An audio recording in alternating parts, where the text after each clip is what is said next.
Hi, everyone. This is Kevin Kincaid, and I'll be your host for today's webinar entitled Military Survivor Benefits. Make sure you're not left out. Our presenters today are Charlene Wilde and Jodee Neumann, two of the experts here at AAFMAA and Survivor Benefits. Charlie is a military veteran who served in the Army until 2003.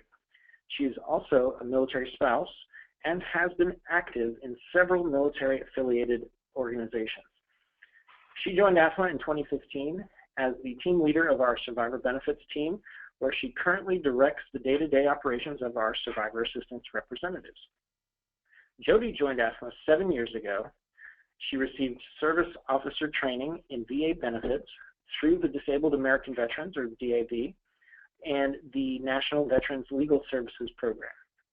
As team leader of our VA Claims Coordination Team, she is responsible for developing and filing VA disability and survivor claims, counseling AAFMAA members on various VA benefits for veterans and their survivors, as well as staying current on changes in VA regulations and benefits.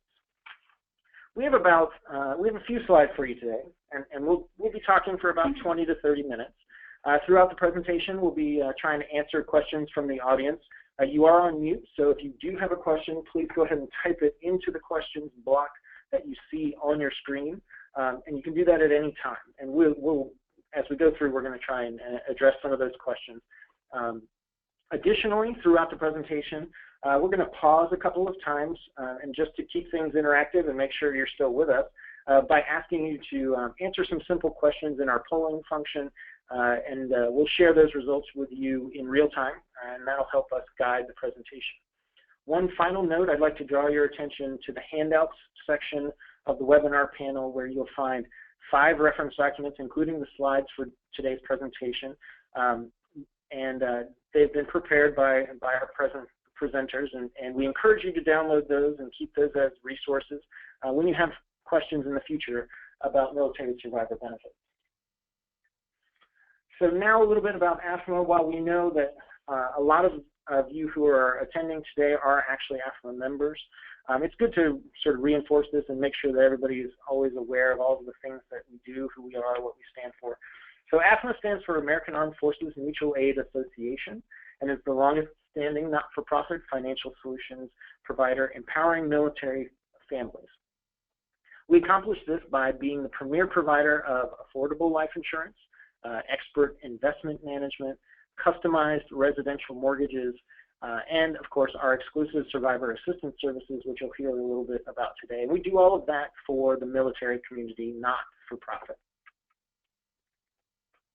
It's important to note that this presentation is educational. It is for general information only and is not specific investment, legal, or tax advice for any of you individually. Do not rely on this presentation alone to guide your financial or survivor benefits decision. Since each individual situation is unique, your decisions will not necessarily be the same as other service members or military survivors. For individual advice, please contact us directly. We produce this webinar series in-house with our own professional staff as a service to our members and to help them better understand the resources that are available to them. In a moment, I'm going to go ahead and turn it over to Charlie and Jodee to review the agenda. But first, just to kick things off, we're going to ask you to answer a poll question. Just get a sense of who's watching so that we can perhaps tailor some of our discussion specifically for you. I'm going to put the poll on the screen, and the question that we'd like you to answer, very simply, and should show up here shortly, is: are you active guard reserve? Are you retired, a veteran, or maybe a family member? So if everyone could go ahead and register their votes there, we will go ahead and wait a few moments to tally those. And as you're doing that, looks like we're getting good results here. If everyone could go ahead and wrap it up. If you want to vote, go ahead and vote now. And I'm going to go ahead and close the poll in just a second. Give you just one more moment. Okay, looks like we've got the majority of everybody who wanted to vote. I'm going to close that up, and then I'll share those results with you.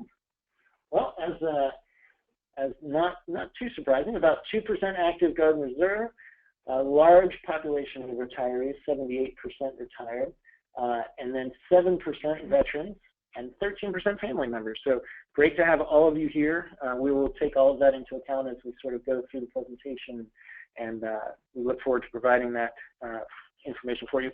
So I'll go ahead and pass it over to Charlie. Let me close this poll real quick. And I'm not sure if our presentation is showing up. So let me do this. Sorry about that, everyone. This presentation is very live, as you can tell. Okay, there we go. Now I think everybody's able to see the slides. Okay, so passing it over to Charlie. All right. Well, thank you so much, Kevin. So we have a really diverse crowd today. So cool. So let's dive right in and discover some military survivor benefits. Military families are so unique. We're unique in every single way, shape, or form. And that all along comes with that is our unique benefits and entitlements that really only apply to the military community. So today we're going to be covering really the big three of government agencies that really affect our military family and our benefits. We're going to be discussing military benefits that really encompass, DFAS, or Defense Finance and Accounting, some VA benefits for burial, disability, and how those play, and government entitlements. And then at the very end, we're going to wrap things up today talking about you and your takeaways and what you need to do now to prepare your family. So we're going to look right in, and the agencies responsible for military and government benefits. So really, these really come into play for any kind of major life-changing event that occurs during your lifetime, such as the loss of a loved one, either a spouse or a dependent, really any loved one that affects your life. It really starts a whole series of events and notifications that really need to be completed as soon as possible. And the first action is DFAS, or Defense Finance and Accounting. They're responsible for your retired pay, annuitant pay, DEERs, really things that affect our day-to-day life. They need to be notified immediately. VA, they encompass your disability pay, burial, any kind of reimbursement, and then moving on to Social Security. So, Charlie, I noticed that AAFMAA is actually on this list, but we're not a government agency. So what role does AAFMAA play? Well, Kevin, that's a great question.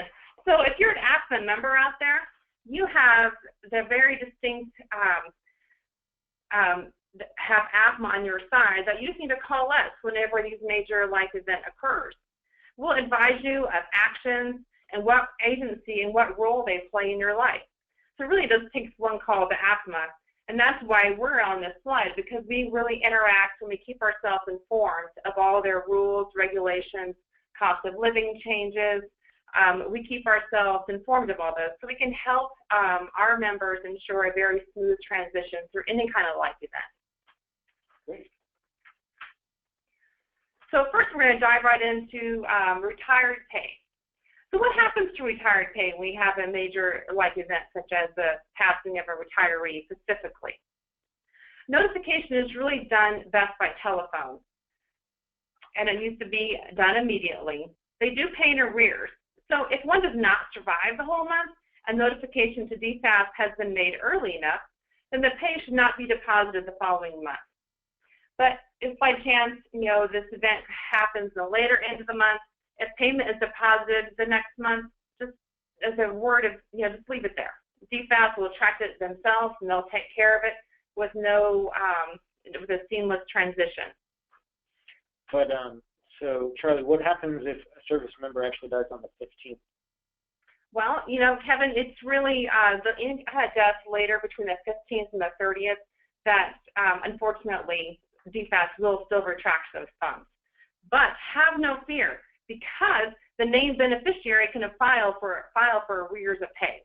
So they can, the named beneficiary and account can go ahead and file to get those days of pay back. So they'll take it back, so then you can file to do that. Great.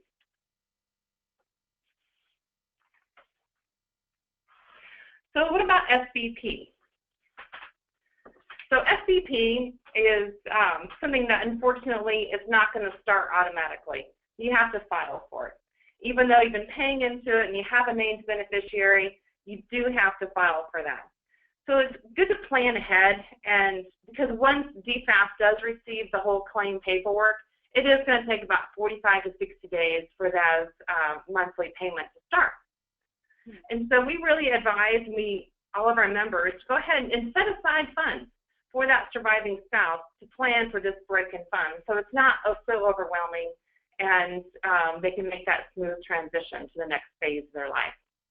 Excuse me, Charlie. Yeah.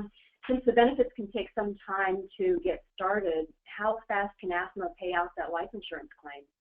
And this is really one of the beauties of AAFMAA's policy, is that we pay out our life insurance policies very expeditiously. You know, because we only work for the military community, we really recognize that this break-in funds can really cause a hardship in the family. And we work case by case for all of our survivors to make sure that we have a very expeditious payout of our life insurance policy, and that we work individually one-on-one with each survivor to make sure that we are taking care of their needs and their family's needs. So the takeaway from this really, Jodee, is to plan ahead for any kind of interruption. Thank you. Mm-hmm. Great. And so with that in mind, actually, we have a question for everybody out there. We're going to put up another poll up on the screen, and I'll put it up there right now for you. And that is, and if you're not a retiree, then you know, you can take a break on this poll. But do you remember your SBP elections? You know, it's maybe been a while since you made them, but it's an important thing to know. So we're going to go ahead and everyone register your answer in here now. Looks like people are voting, which is great. We'll wait just a few moments and tally the results, and then we will share those out with everyone. Looking good. We'll just wait 1 or 2 more moments. So if you want to vote, do it now. We're about to close the poll up here. Alrighty, that looks good. So great response. 88%. I'll share this with you guys. Looks like 88% said yes, I remember my SBP election. So for those 12% who said no, we have some work to do, I think. All right. Well, thanks, Kevin. Yeah. There we go. I'll advance you to there. Okay. So it looks like most of you do remember your SBP election, but for some of those who may not remember, because it's been a while, or maybe you've had some life events happen throughout your lifetime that you're just not sure if you've updated your SBP election at that point. So how can you tell? So let's take a look at your retiree account statement. It provides such a wealth of information. It tells you so much. I can't stress that enough. You can look on there, and then where you see a couple of different circles. The top one you can see is talking about, you can see how much you're paying into SBP and your coverage selected. If you look towards the bottom, your beneficiary. You can look at if you are paid up or if you're still paying and how much longer you need to pay into it. It tells you the date of birth of the beneficiary. It tells you so much. And so this is a good document to make sure that you look at every once in a while, and just to make sure everything is correct. And if it's not correct, go ahead and take those actions now to make sure they're up to date. And that's great, Charlie. But related to that, what if I can't find my RAS? Can I get a replacement copy? Oh, sure. The RAS can be found on MyPay. You just log in and you can get a copy of that at any time at your disposal. But if that's a problem and maybe you haven't logged on or whatever, you just call DFAS at 1-800-321-1080 and they'll mail you a copy. Sometimes I've seen it where they can fax a copy. They have done that. But and if you're an AAFMAA member, once you do get a copy of that, you can actually keep that on the digital vault here. A member benefits team will update your account here with that information. That's great. So next we're going to move on to another item that needs to be taken care of after we have a change in life status is an ID card. Now, any kind of military member, veteran, family member, we all know how important the ID card is, and it just opens up a lot of benefits and entitlements are linked to this card. But a common misdemeanor that we deal with all the time is that for a dependent surviving spouse, is that if the retiree has passed away, that she thinks that she has to get, or he needs to get an ID card every time. And that's really not the case. Up in the corner there, we have circled. If there's a date up there, this is for a surviving spouse. If there's a date up there and the retiree has passed away, that tells you you need to get a new ID card. And then they're going to change your status from a dependent to just an annuitant. And so that status will change. But if there's an indefinite up there, then you don't need to get a new ID card, but you do need to make sure that the death certificate for the retiree is then sent to the ID card facility or the casualty office. And one of our handouts that we have attached to this webinar is a reference sheet. It does have a link to ID card facility locations that you may have one that's closer to you than you think. And this is a side note. This is a note that a question that's come up to us is that for a retiree himself, if a dependent spouse passes, the retiree does not need to worry about the ID card. This really only applies to surviving spouses. So this is a clarification on that. And so as the takeaway from that, indefinite, you know the ID card, if there's a date, you do. And the death certificate can be sent in to ID card location, facility, or a casualty office on base. And so now we've covered DFAS and retired pay. I'm going to hand it on over to Jodee, the team leader for VA, and she's going to take it away for burial. Great, thank you, Charlie. Some good information. And good afternoon, everyone. We're happy to be here at the AAFMAA campus in Reston, bringing you this live webinar, and hope you're getting some meaningful information out of it. So we're going to switch gears now and talk about VA benefits. So any benefits from VA are exclusively for survivors of those veterans who have a VA rating for service-connected disabilities. To be eligible for burial reimbursement, the veteran would need a 10% rating, at least a 10% rating, and an honorable discharge. To apply for burial reimbursement, you'll need to submit a VA form. It's actually called the 21-530 form, along with the DD-214, the death certificate, and an itemized receipt from the funeral home that shows a zero balance. And the reason for this is because this is a reimbursement type of benefit. You pay the bill up front, and then VA reimburses some of those costs back to you. If there's no surviving spouse, a child of the veteran who paid for the funeral costs is eligible to claim this benefit. Keep in mind that this is a one-time reimbursement benefit. So VA burial benefits encompass a gravesite in a VA national cemetery. They actually have a pre-need eligibility program that we're going to get into in the next slide. The funeral expenses reimbursement amounts are up to $300 if the veteran's death is non-service connected, up to $2,000 if the veteran's death is deemed service connected, plus $700 for a plot if the veteran is buried in a private cemetery and has a non-service connected death. Along with that, they issue a standard government headstone, as you'll see on the right. Sergeant John Q. Service has a standard government headstone, a burial flag, and a presidential memorial certificate signed by the current President of the United States. Spouse or minor children may also be buried in a VA National Cemetery. So as I just mentioned, the VA has a brand new program that they just started this year about pre-need eligibility determinations.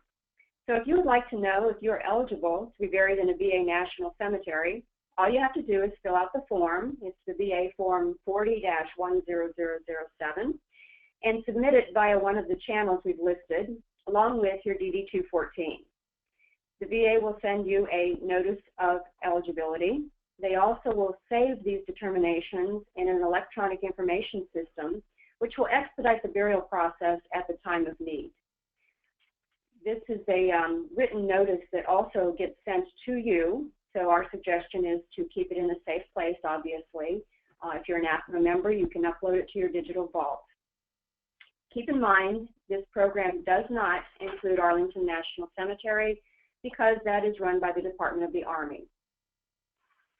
So our suggestion is to take the burden off of your family and find out today if you're eligible for burial in a VA National Cemetery. Great. Jodee, real quick, a couple of questions from the audience here. Sure. How long does it take to get a determination back from this program? Oh, okay, good question. The program, as I mentioned, is brand new, so it's pretty popular already. The VA states that their goal is to turn this around in 30 days. Right now, I think they've had an influx of applications, so it's more like 90 days, but still a pretty quick turnaround. And then one other follow-up, if my spouse wants to be buried in the same cemetery, do they need to submit the form as well? Yes. As a matter of fact, they do. The VA will need to determine eligibility for the service member as well as the spouse. So you both want to fill out your forms and send them in, preferably at the same time. Great questions. Right. All right, military burial sites. We have our VA National Cemeteries. We have the Arlington National Cemetery. And then, of course, if you're a graduate of one of the service academies, you have those options too. And those are just some of your choices for military burial sites. So, Jodee, I got a quick question. So how do I know what national cemeteries are in my state? You know, so there's so many, and there's so many different types. Yeah. And so how do I know the difference? How do I know where they're at? You know what? There's a really good website. It's www.cem.va.gov. And on there, you click on National Cemeteries, and what comes up is a United States map. And it's as easy as clicking on the state you're interested in, and it shows you a whole list of all the national cemeteries in that state. And that's real good to point out, because sometimes veterans want to be buried in a different state than where they currently reside, and that is possible. Thanks, Charlie. Thank you. All right, we're moving along to VA benefits for the surviving spouse of a service-connected veteran. So, during the veteran's lifetime, the VA pays monthly disability compensation to veterans who have service-connected disabilities. When the veteran dies, that benefit goes away. So one of the first actions is to notify the VA and get that compensation stopped. If the VA keeps paying the veteran who's deceased, that creates an overpayment, and a debt will be incurred to the surviving spouse. Nobody wants to have a debt to the government, so it's important to get that VA disability compensation stopped right away. If you're an AAFMAA member, we will take care of this for you. So if the veteran's death is a result of a service-connected disability or a presumptive disease like Agent Orange, the surviving spouse can apply to VA for what's known as the DIC benefit. And what is DIC? Stands for Dependency and Indemnity Compensation. What it actually is a tax-free benefit that's paid to a surviving spouse when the VA grants the veteran's death as being service-connected. The current benefit amount is $1,258. Now, the cause of death listed on the death certificate must match the VA service-connected condition, and you'll know what conditions you're service-connected for by referencing your VA award letter. So just remember, if there's no service-connected death, then there's no DIC benefit or compensation associated. That's great. And Jodee, just to key off of what you just said, we're going to actually kick off this next question with another poll really quickly. So you'll see this coming up on your screen now. And the question is, do you know where your VA award letter is located? Again, it's another one of those things that if you just answer yes or no, we'll tally up those votes. And of course, if you don't have a VA award letter yet, don't feel the need to answer the question. But we'll go ahead and tally these votes up really quickly here and get a sense for where everyone's at. Looks like we're getting votes in. We'll wait just a few more moments. And if anyone else wants to vote, go ahead and make sure you do it now. I'm going to close the poll up here in just a moment.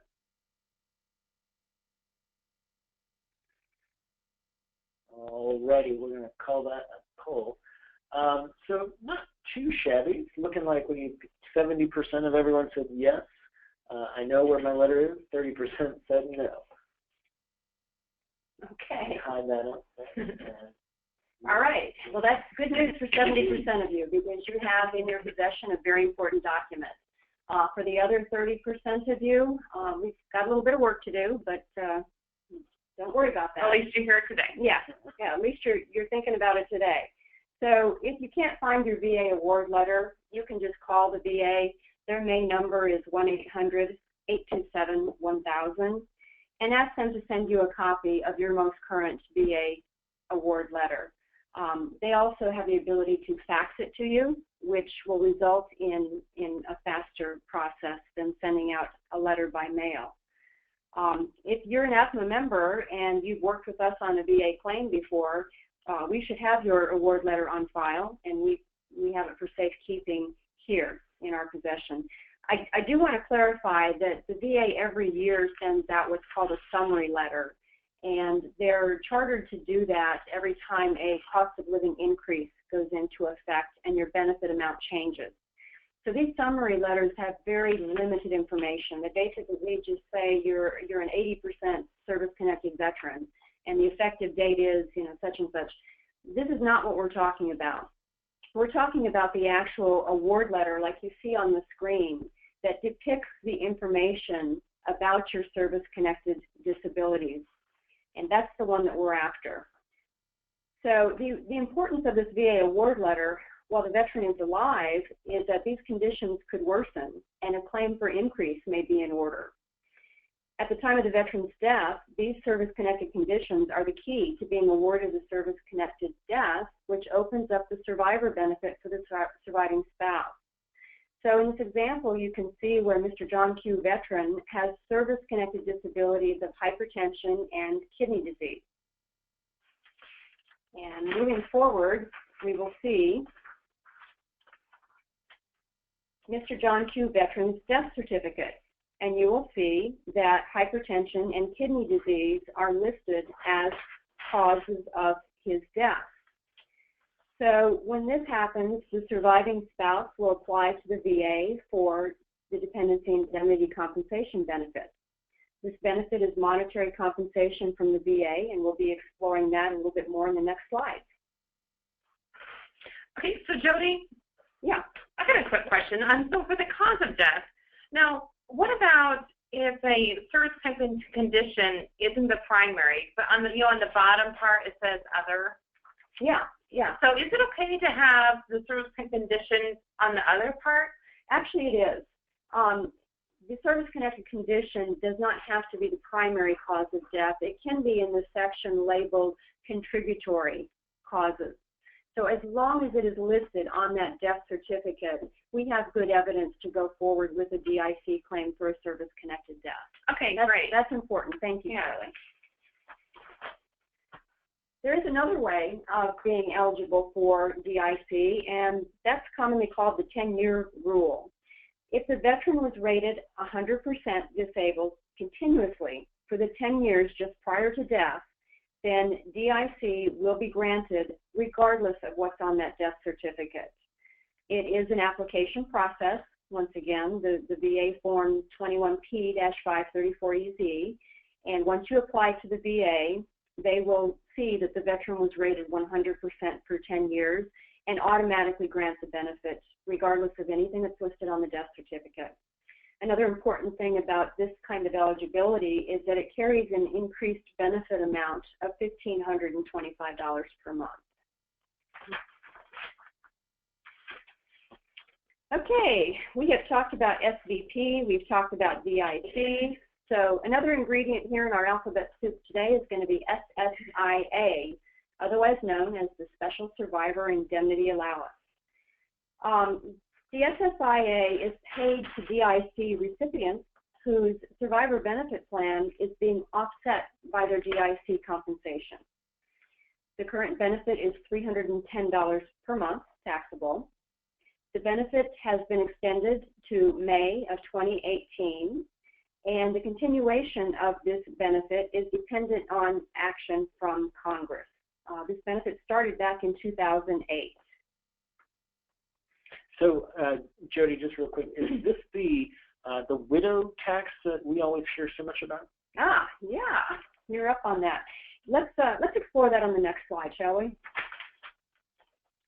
Okay, this chart is depicting how the DIC benefit affects SBP payments, how they affect each other.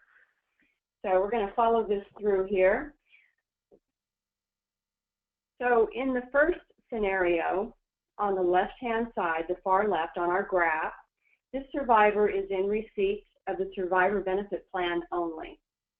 There's no service-connected death, and therefore the SBP only benefit to this widow is $3,616 per month.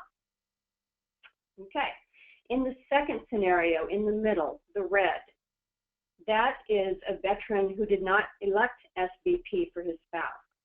Now, this could be due to a former marriage where he designated SBP to his former spouse, or perhaps he made other financial arrangements for his surviving spouse, but there's no SBP for her.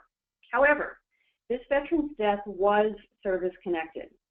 So this widow receives DIC only in the amount of $1,258. This is tax-free money. Keep in mind that any funds from VA are always tax-free. This widow will not get a 1099 from VA for DIC payments ever. All right, in the third scenario on the right side of the graph, this survivor is in receipt of both SBP and DIC. Now this is where that offset occurs. So the SBP amount of $3,616 is reduced by the amount of the DIC compensation, $1,258, which leaves her with an SBP net payment of $2,358. Now, when a widow becomes eligible for tax-free dependency and indemnity compensation from the VA and is also covered by the survivor benefit plan, the gross SBP benefit is reduced by the tax-free DIC benefit. This SBP DIC offset is what is referred to as the widow's tax, Kevin. There you have it. Then, on the very same day of your SBP deposit, the VA makes a tax-free deposit of $1,258 for that DIC benefit. So Congress authorized the SSIA payment to partially eliminate this offset. You'll see $310 on the top there tacked on, which brings the total benefits payment to $39.26. So keep in mind that the total of SBP and DIC is still equal to what SBP would have paid alone. I'm talking the $2,358 plus the $1,258 is still the $3,616. However, the important thing here is that the DIC portion is tax-free. Now, this example assumes that a claim for DIC was filed by the surviving spouse within 1 year after the member's death and that DIC was approved by the VA. It is important to file for DIC within 1 year of the veteran's death because a partial refund of those SBP premiums that he paid throughout his lifetime will then be paid back to the surviving spouse. And for those of you who want to digest this a little bit further, when you get a chance, there's a mathematical equation that we've put on this slide that might help depict it just a little bit further. There is some confusion about this topic, and we hope that this explanation clears up some of that confusion for you. So now that we've explored VA benefits, I'm going to hand it back over to Charlie, and she's going to discuss the last of the big three, which is Social Security. Thank you so much, Jodee. That was really enlightening. Thanks. Yeah. So Social Security is the last of the big three agencies that we said at the very beginning affects the military family life and basically any retiree life.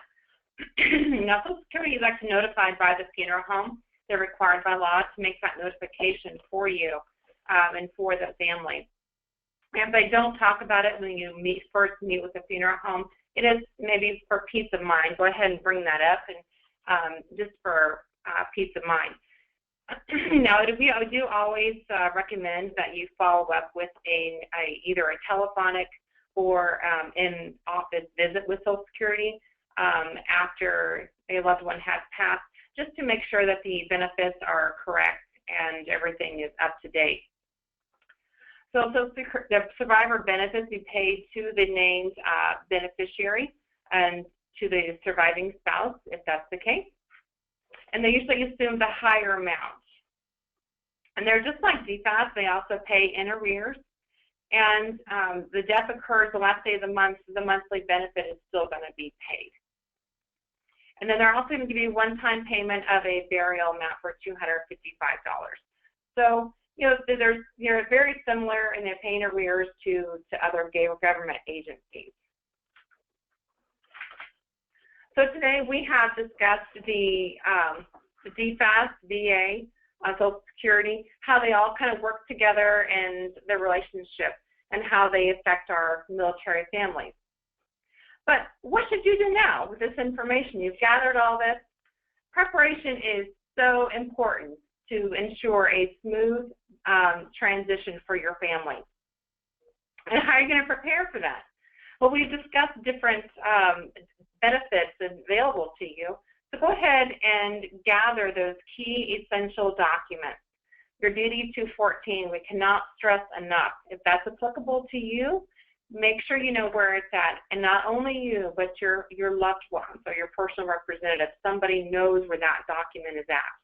If you don't know where the DD 214 is, I would take steps now to get that. National Archives is a great place to get that. Your VA Disability Award, Jodee's talked about, those are some of the major documents to have.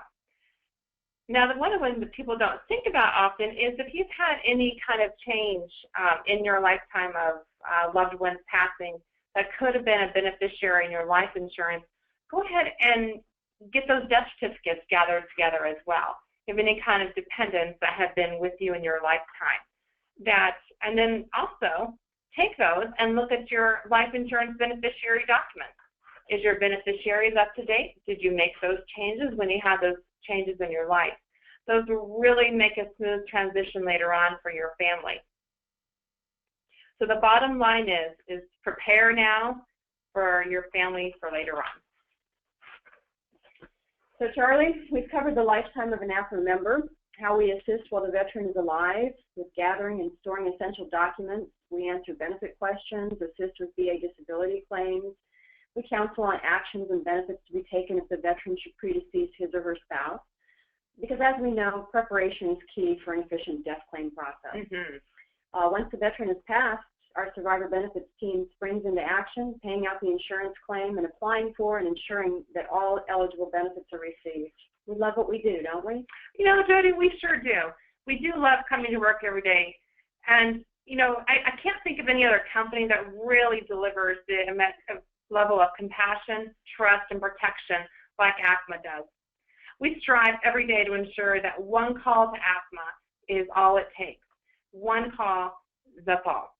We want to make sure a difficult time is easy as possible for our surviving families, ensure that veteran survivors are well cared for.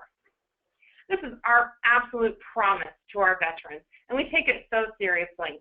We hope that this webinar on military survivor benefits has been helpful to you, and we encourage you to share this with your family and friends. If you know another veteran or veteran's family that could use this information, please enlighten them and share it with them. Great. Well, you know, thanks so much, both Charlie and Jodee. I know our members really appreciate everything that you do for them day in and day out, and it is our a pleasure. tremendous Absolute job. pleasure. With that, I think, you know, we have received a tremendous amount of questions, and I want to be sensitive to everyone's time. We have tried to answer some of them where it made sense throughout the body of the presentation today, but we are recording all of those questions that have been answered. If you still have a question and you'd like to answer it, by all means, please put it in the questions block on your screen, and we will record that. We will get back to all of you who have asked questions, especially if they were very specific. We had a couple of questions that were very sort of specific to individuals' needs, and those are just easier to deal with on a one-on-one basis. So we'll make sure that we get back to any of you. But otherwise, we're going to go ahead and break here for now. If you think of another question later after the webinar is over, please always feel free to reach out to us. The contact information for Charlie and Jodee's on the screen here, as well as you can always email membership@afma.com. Please don't hesitate to reach out to us for assistance. We do this every day for our military community, as Jodee and Charlene mentioned, and it is our pleasure. This weekend, you'll receive a follow-up email with instructions on how to access a recording of this presentation, and you can always register for future webinars and review past webinars at afma.com/webinars. Speaking of future webinars, be sure to join us for our next webinar on July 13th, when our subsidiary, AAFMAA Wealth Management and Trust LLC, will join us to discuss the Thrift Savings Plan, or what most people know as TSP, and the option to roll over the funds from your TSP into other vehicles like IRAs. It should be a very interesting and informative conversation, and that again is on July 13th. If you found this information useful, we encourage you to please share it with your friends and family. Our membership grows stronger every year because you introduce those in your military community to AAFMAA. Thank you again for joining us today, and we look forward to our next opportunity to assist you.